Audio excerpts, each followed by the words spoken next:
Do you have any concerns or hopes for the future in terms of queer rights? I have concerns about, even European countries, like in Poland in recent years. I think this government, they were called the Justice and Law Party, that were elected, it was maybe 2 or 3 years ago. I think they've maybe been ousted now, but they were banning abortion, and they were also, they were establishing, like, they were really right wing, and they were establishing queer free zones, like areas where they were saying queers shouldn't be here.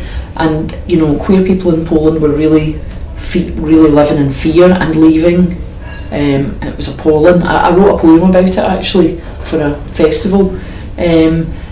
So these kind of like far right, the growth in far right groups around Europe, I think queer rights, we can't take them for granted, you know. And I think in Britain we're always like a bit smug and kind of like, oh yeah, I mean, we've got an equal society and we're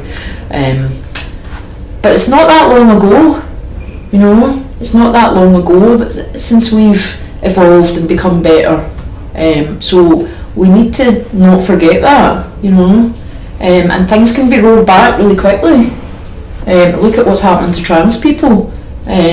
Look at what's happened in Scotland after, you know, we tried to get self-certification. Look at the way people reacted to that.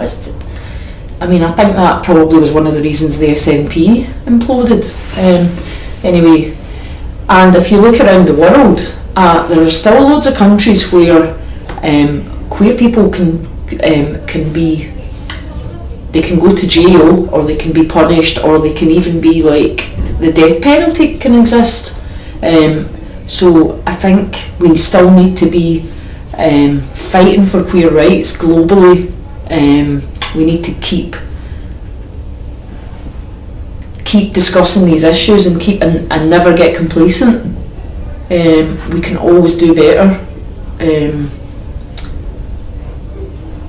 But at the same time, we have come a long way, and I'm grateful that I'm able to live the life that I can and have the family that I can, and to live openly, because I think that makes a huge difference to people's quality of life, being able to come out and live openly. I think your general well-being, quality of life is so much better, and so I really fear for people who don't feel.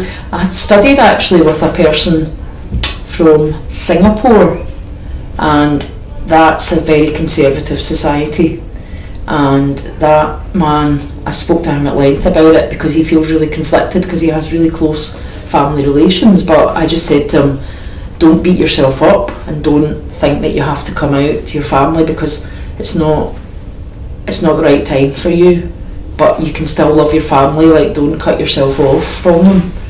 And he was just like, oh, thank you so much. And he's such a lovely human being, so I hope that one day he'll be able to, but it's just, he won't, it's not possible at the moment. So yeah.